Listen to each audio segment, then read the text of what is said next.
कल हम लोगों ने पढ़ा था 11वां श्लोक श्रीमद् भगवद गीता का प्रथम अध्याय का 11वां श्लोक।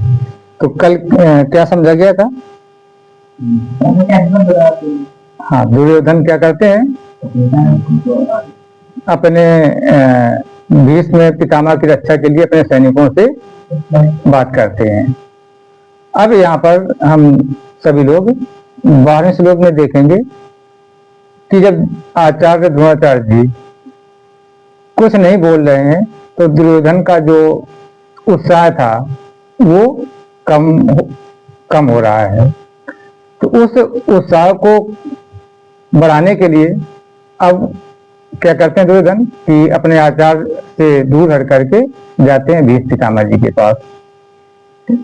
तो भीष्म पितामह जी के पास जब जाते हैं तो भीष्म पितामह जी मौन थे, तो उनसे बात करने के लिए प्रयास करते हैं, लेकिन भीष्म पितामह वात्सल्य रूप में, वात्सल्य माने प्रेम भाव, छोटा बच्चा समझ करके दुर्योधन को देखते हैं उसके फेस पे। तो बहुत से लोग ऐसे होते हैं जो चेहरा जान के पहचान जाते हैं कि ये कष्ट में है कि प्रसन्न है। तो जब जानते हैं कि कष्ट में है तो उस समय भीष्म पितामह क्या करते हैं, तो हम चलेंगे कि इस श्लोक के माध्यम से कि भीष्म पितामह क्या कर रहे हैं। तो अब भीष्म पितामह की प्रक्रिया को देख करके, रिएक्शन को देख करके संजय बता रहे हैं। संजय किससे बता रहे हैं? संजय धृतराष्ट्र बता रहे हैं। क्या बता रहे हैं?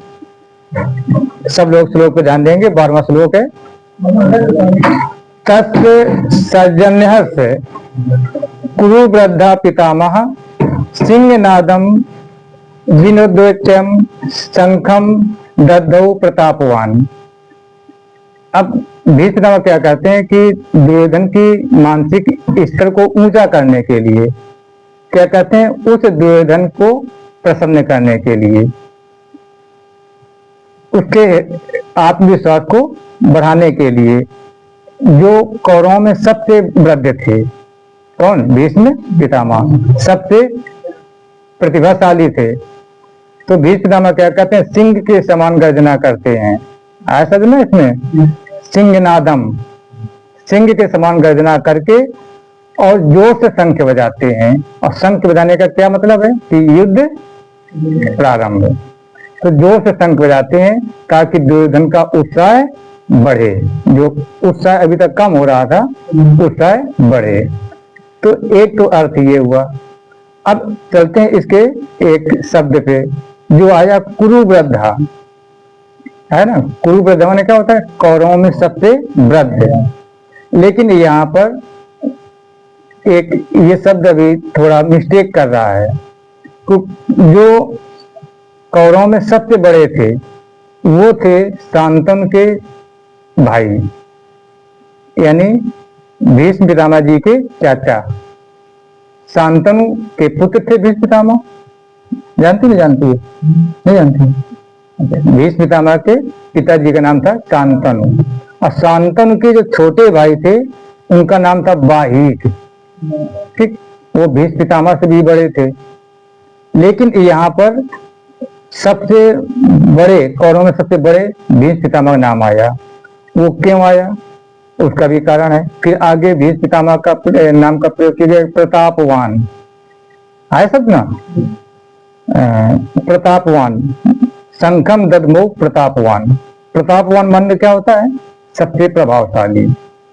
अब देखो, उम्र में इनसे बड़े थे बाहीक, इनके चाचा, लेकिन प्रतापवान इनका नाम आया। क्यों आया? प्रतापवान वो होता है जिसके अंदर गुण होते हैं, या कुछ वो प्रजा के लिए करते हैं, या जो कुछ आप समाज के लिए करेंगे, जो कुछ आप देश के लिए करेंगे, यानी जो सब कुछ दिखे। अगर दिखता है काम आपका, आपके द्वारा किए गए अच्छाइयां दिखती हैं किसी को, तब तो आप प्रतापवान कहलाने के योग्य हैं। ठीक। और कुछ लोगों के पास सब कुछ होते हुए भी वो किसी को दिखा नहीं पाते हैं। जैसे दर्पण सामने जाओ तो दर्पण क्या करता है? सत्य रूप में आपको दिखा देता है। दर्पण काम क्या होता है? सही रूप में दिखाना। अगर आपके चेहरे को लगा है तो दर्पण उस स्पॉट को भी बता देगा। तो यहाँ पर भीष्म जी का क्या था, बहुत बड़ा त्याग था। पहला त्याग क्या था, उन्होंने देश की रक्षा करने का प्रण लिया था कि हम अपने राज्य की रक्षा करेंगे, लेकिन हम राजा नहीं बनेंगे। सबसे बड़ा त्याग था ये आजकल बताओ कौन राजा नहीं बनना चाहता है। अपने घर का मुखिया बनने के लिए लड़ाई हो जाती है, पिता पुत्र में लड़ाई हो जाती है, पति पत्नी में लड़ाई हो जाती है।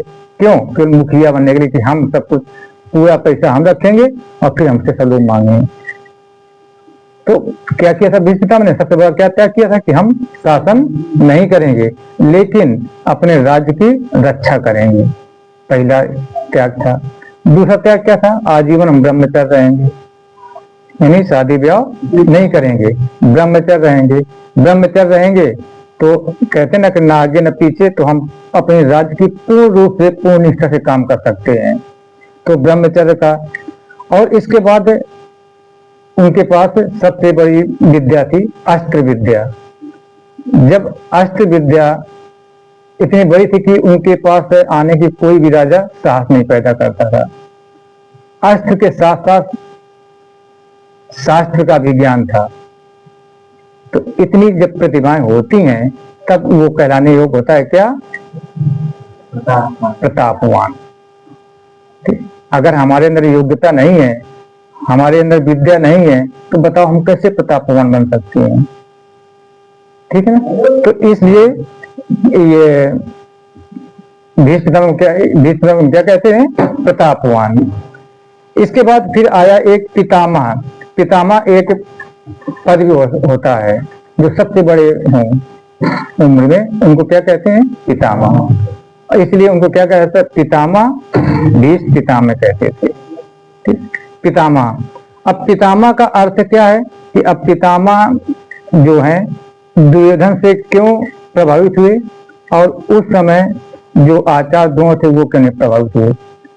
क्योंकि पितामह एक घर का पद होता है। जैसे हम लोग दादा कह देते हैं, बाबा कह देते हैं। तो जैसे आप लोग पढ़ने जाते हो और विद्यालय में किसी टीचर ने मार दिया या डांट दिया, घर में आए कंप्लेन किया कि मैंने फला गुरुजी ने हमको पीटा है या डांटा है, तो जो तुम्हारे दादा होंगे चलो कौन टीचर हैं, हम चलते हैं। ये सबसे बड़ा वीक पॉइंट हुआ विद्यार्थी के लिए, सबसे बड़ा वीक पॉइंट हो गया। भाई गुरु कब डांटेंगे? गुरु कब डांटते हैं? जब कोई गलती होती है, और उस गलती को छिपाने के लिए अगर पेरेंट्स पहुंच जाए विद्यालय, तो वो गलती दबेगी कि बढ़ेगी? बढ़ेगी। वही चीज आज यहाँ पर पितामह से हो गया। क्यों? क्योंकि ये हमारा पुत्र है या नाती है कह दीजिए।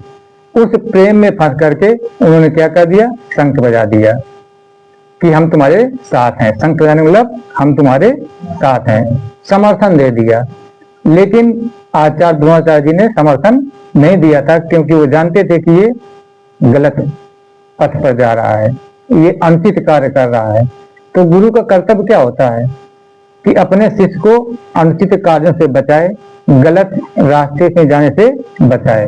इसलिए आचार्य द्रोणाचार्य जी इनसे लिप्त नहीं मार रहे हैं, कोई भी इनका उचित उत्तर नहीं दे रहे हैं। अब भीष्म पितामह उनको अपना रहे हैं, क्योंकि द्रोणाचार्य तो शांत थे, लेकिन वात्सल्य भाव में, वात्सल्य माने क्या होता है? प्रेम में, पुत्र के प्रेम में या किसी भी नाती के प्रेम में कहो, इसके वशीभूत होकर के भीष्म पितामह क्या करते हैं? इनकी तरफ आकर के शंख का बजाना करते हैं। लेकिन भीष्म पितामह बहुत महान व्यक्तित्व के इंसान थे, इनको छोटा मोटा नहीं आकलन किया जाता है। जिस समय भीष्म पितामह सैया पे लेटे थे, उस समय स्वयं श्री कृष्ण भगवान ने पांडवों को लेकर के पहुंचे थे कि अब इनसे अंतिम शिक्षा ले लीजिए। जो देखो शिक्षित व्यक्ति होता है, योग्य व्यक्ति होता है, उससे लोग शिक्षा लेने के लिए शमशान तक जाते हैं, जाते नहीं जाते हैं? वही चीज। तो उस समय श्री कृष्ण भगवान खुद पांडवों को लेकर के इनके पास गए थे, और युधिष्ठिर और अर्जुन और भीम आज से कहा था कि अब जो है शास्त्र का सूर्य अस्त होने वाला है, शास्त्र का सूर्य अस्त होने वाला है। अब इनसे जो भी शिक्षा लेना चाहते हो तो ले लीजिए। जो मन में भ्रम रह गया, उतना बड़ा विनाश हुआ, इतने लोग मारे गए युद्ध में, क्योंकि अब ये भीष्म पितामह अंतिम स्टेज पे हैं। सूर्य के उत्तरायण होने पर ही अपने प्राण को त्याग देंगे। और शास्त्र के सबसे विद्वान थे उस समय, जो कौरव पांडव सेना में थे। तो श्री कृष्ण भगवान जानते थे कि ये क्या है, बाकी और कोई लोग तो नहीं जानते थे। लेकिन इन्होंने जो एक पहले क्या ले ली थी, प्रतिज्ञा ले ली थी। कौन सी? कि हम अपने देश की रक्षा करेंगे। वो प्रतिज्ञा भारी पड़ गई कि आज उनको अन्याय के साथ रहना पड़ा। तो हम कभी भी ऐसी कोई भूल से कोई प्रतिज्ञा न लें कभी, कि जिसका खामियाजा हमको आगे भुगतना पड़े। यानी ज्यादा प्रेमवश या ज्यादा उतावलेपन में ऐसा कुछ ना बोलें जिसका खामियाजा हमको आगे भुगतना पड़े, कि हम फिर उस बोले गए शब्द का काट ना ढूंढ पाए। वही भीष्म पितामह जी के साथ हुआ कि जो उन्होंने बोल दिया, क्योंकि उनकी तो वाणी सत्य बिल्कुल बोलते थे, जो बोलते थे। आजीवन ब्रह्म चल रहेंगे तो ब्रह्मचर्य रहे, ठीक है ना। तो इस हिसाब से हम कभी भी ऐसा शब्द ना बोलें, एक एक शब्द चुन चुन करके बोलें, ताकि इन शब्दों का आगे हमारे साथ अनुचित कोई न कह पाए कि तुमने ऐसा बोला था, आपका नहीं करता देना चाहिए। होता लाइफ नहीं होता, ताकि हम उन वचनों को पूरा कर सकें, पूरा निभा सकें। तो आज 12वें श्लोक का यही सार था कि ज्यादा वात्सल्य प्रेम में भी नहीं पड़ना चाहिए, क्योंकि ज्यादा प्रेम भी हानिकारक होता है। वही आज आचार्य द्रोणाचार्य ने उसको ठुकराया, लेकिन आज पितामह भीष्म को अपनाना पड़ रहा है। ठीक, हमेशा गुरु पद पे चलिए, गुरु के पद में चलने प्रयास करिए। गुरु से कभी भेदभाव नहीं होता है। चलते हैं अब 13वें श्लोक में क्या होता है, ये अगले श्लोक चलेंगे। तो जय हिंद, जय भारत।